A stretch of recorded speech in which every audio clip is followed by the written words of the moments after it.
Let's analyze what's going on with politics in America, the useless establishment, and the man who just will not stop my former boss, President Trump, with none other than the one and only Razor Fist of Rageaholic on YouTube. My friend Razor, it's been too long. Welcome back to America First. It has. You know, it's only been a month and a half or so, but it felt so much longer. It does. Yes, it does. so much longer. With the speed, the alacrity of what's happening domestically, it feels like months and months. All right. Good news, though. It looks as if the governor of Florida's camp has finally caved. We'll show you some clips from Ron DeSantis himself, but one of his chief boosters, a man who was all Trump forever until I guess he got a paycheck from somewhere else. Bill Mitchell surrendered yesterday, one of my most popular videos on Twitter, and he wants to make up with the Trumpsters. Cut 13. I'm offering the fig leaf now. I know that I've been hard on the Trump camp. I've been hard on the Trump people. As far as, really going after, hardcore going after Trump, not going to do that anymore. Not going to do that anymore. And for anybody in the, MAGA Nation that felt like I was, that I personally insulted them, I apologize. He's apologizing. Now, it's been a really nasty 11 months with Team DeSantis strangely attacking Trump supporters more often than Biden.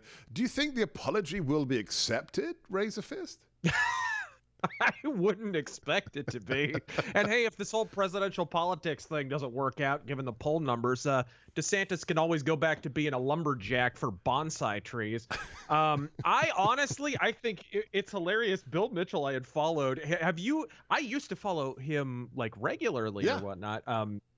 And his Twitter feed is absolute barking lunacy. Okay, like... let's stop it. I'm so glad you said that. So let's stop you for a second. And this may be a little bit too wonkish for our listeners, but who knows? Maybe you like this stuff because this is kind of inside baseball.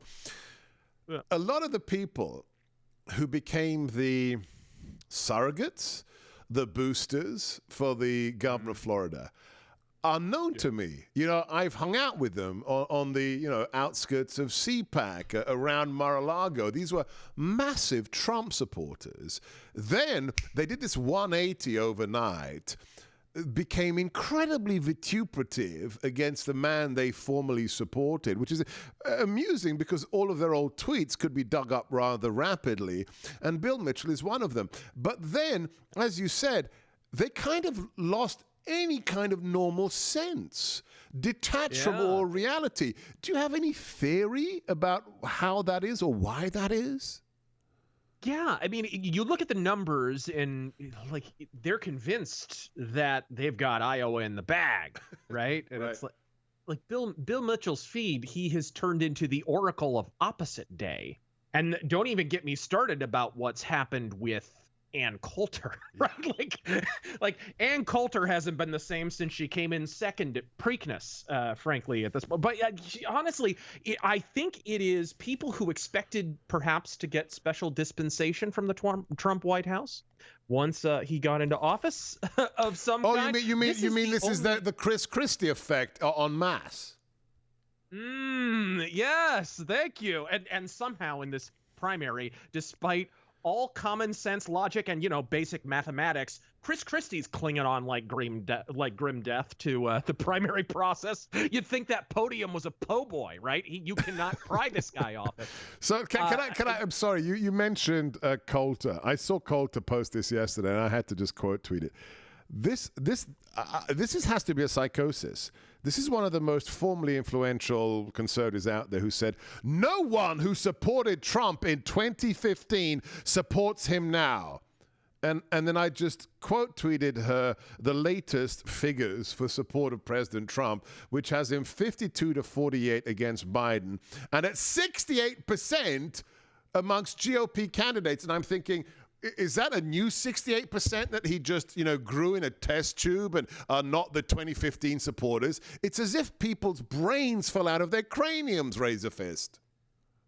It is. And it's lunacy when you consider their argument is simultaneously that DeSantis is a sturdier version of Trump.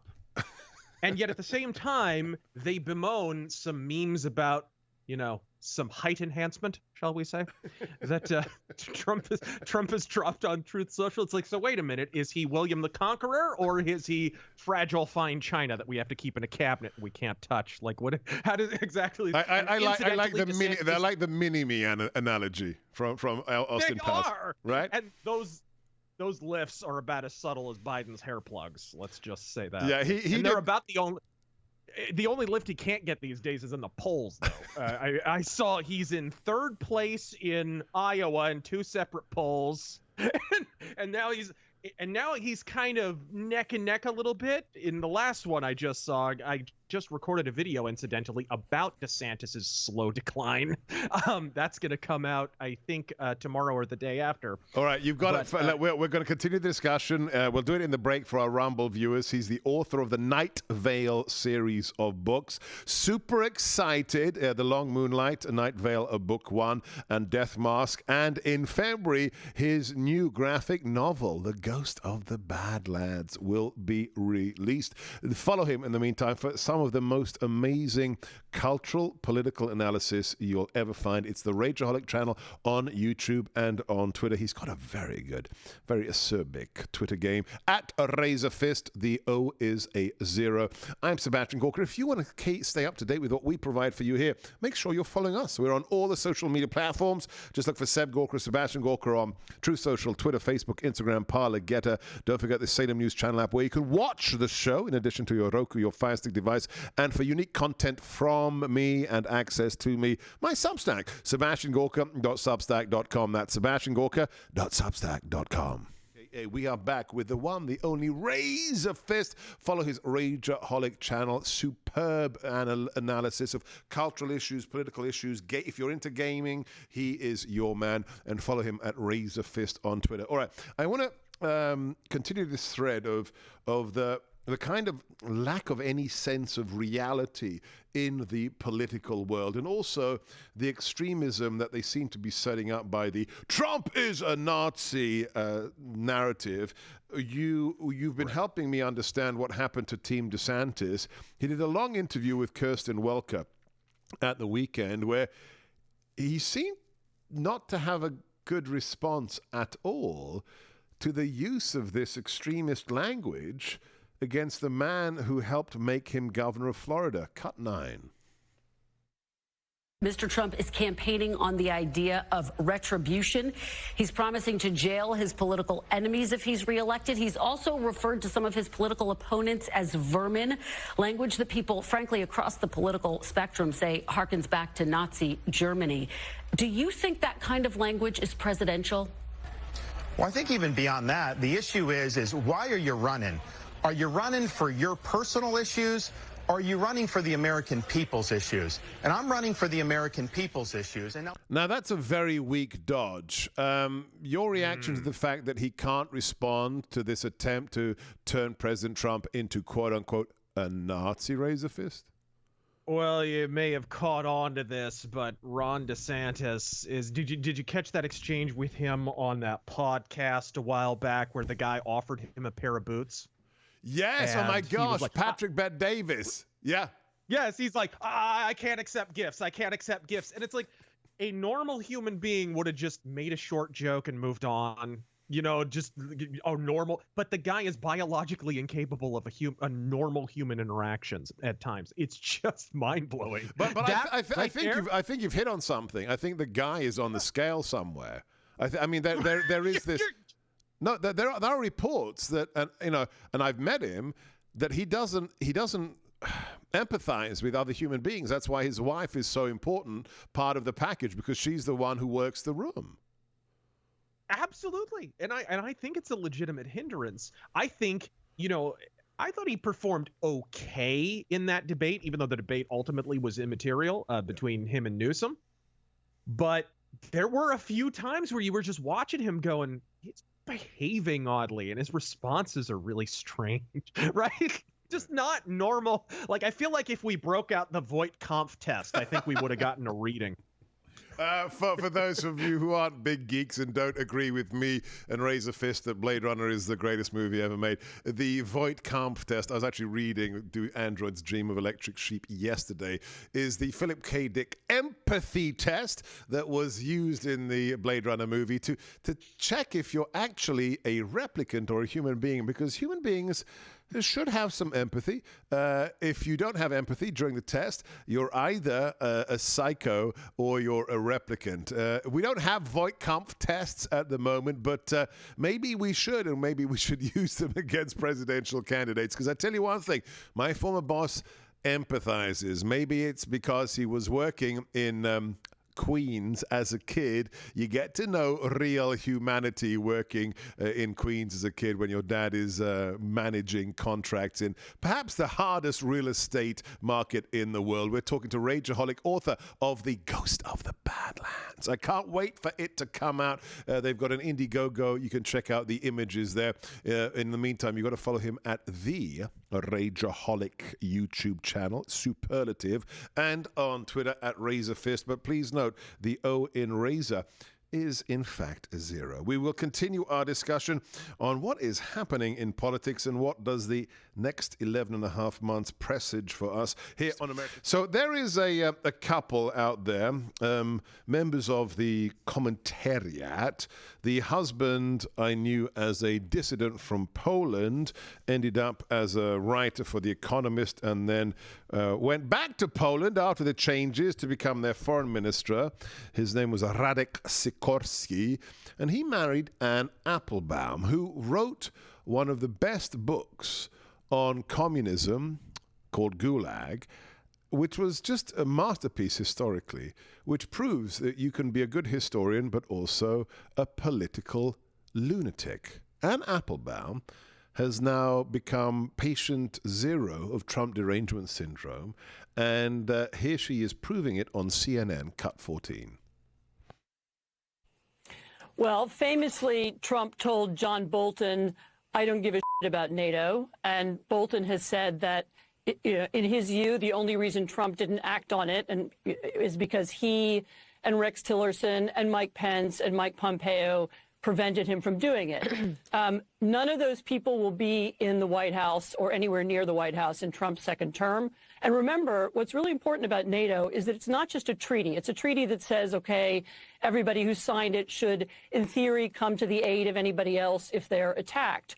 But it's more than just a legal document. It's also a psychology. Why don't the Russians attack Poland, given that so much aid for Ukraine is coming through Poland? The reason they don't do it is because they think the U.S. would respond. Right. Once they don't believe the U.S. will respond, then why not do it? So first things first, I guess she forgot that President Trump campaigned Razor Fist on the concept of America first, not Warsaw or Brussels first. And then secondly, this is meant to be an intelligent person. She really wants us or the CNN viewers to believe that Rex Tillerson and Mike Pompeo stopped Donald Trump. I mean, that's a skit, right? Isn't it? That's a comedy skit. I half expected to hear at the end of that little screed, "My name is Donald Trump and I approve this message." I seriously, if I wasn't sold before, granted, I think her statement probably loses its original impact when it's not in the original German. But just the sheer lack of any sense of how they look from outside to real Americans. This woman has no idea. Oh, no, this is someone probably, if you're talking about a historian, most likely from academia, right? This is very, very insular. And so this is fundamentally the problem that we're having culturally is it's a tale of two cities. Right. And the people who believe they're entitled to run the world all attend the same parties, date the same people. These are people who are essentially in a bubble. Yeah. And all I have to say is if you actually arrive at a point where Mr. Walrus, John Bolton, is your North Star for foreign policy? I think it might be time to go back to the drawing board. Oh, that's good. That's good. All right, let's get a little bit more serious with regards to these 4 articles. Atlantic, Washington Post, New York Times, and on all weekend about how President Trump coming back will be a dictator. Liz Cheney has this to say in a long interview with CBS about America choosing Donald Trump again. Cut 5. Donald Trump a fascist? I think that he certainly is employing fascist techniques. I think that the tools that he's using are tools that we've seen used by authoritarians, fascists, tyrants around the world. You know, the things that he has said and done in some ways are so outrageous that we have become numb to them. What I believe is the cause of our time is that we not become numb, that we understand the warning signs, that we understand the danger, and that we ignore partisan politics to stop him. Razor, that's a former congresswoman, Republican congresswoman, calling the choice of the American people putatively a fascist. We had at the top of the show, Matt Gaetz say the following, and I didn't put the words into his mouth, he said it. What they are doing, what the Liz Cheneys of the world, the Robert Kagans, are prepping mentally America for an assassination of President Trump. What do you think?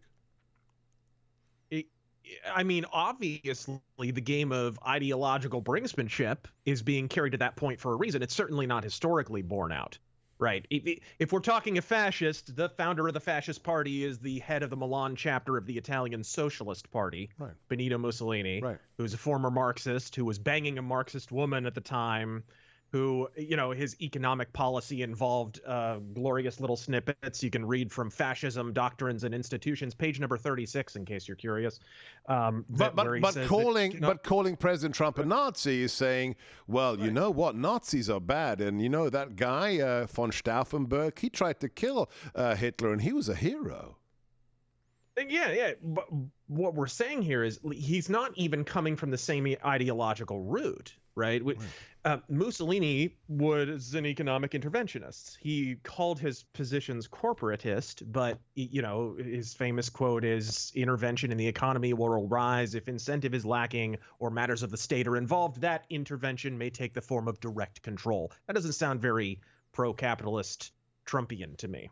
No. In fact, it's arguably the position of the opposition, of the monoparty and of the avowed socialistic left. And especially if you're using the organs of the state against your political adversaries, then as Dennis Prager says, whatever the left is accusing you of doing, they are committing themselves. He's the author of the Night Vale series. Follow him on the Rageaholic channel. We've been talking to Razor Fist. I'm Sebastian Gorka. This is America First.